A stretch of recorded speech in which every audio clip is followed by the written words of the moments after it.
আসসালামু আলাইকুম গাইস, সবাই কেমন আছেন? আশা করি সবাই ভালো আছেন। দেখেন তো এটা কি ফুল গাছ।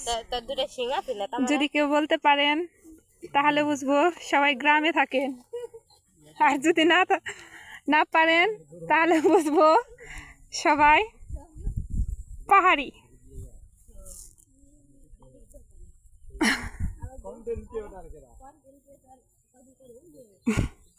হ্যালো গাইস, দেখেন এই গাছটিতে অনেক কাঁটাযুক্ত গাছ।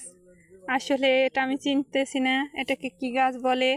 এত বড় বড় কাঁটা যে গাছটি অসম্ভব সুন্দর ফুল ফুটেছে সাদা সাদা। আর আমার ইউটিউব চ্যানেলটি সাবস্ক্রাইব করে দেবেন সবাই মিলে। Okay bye, tata.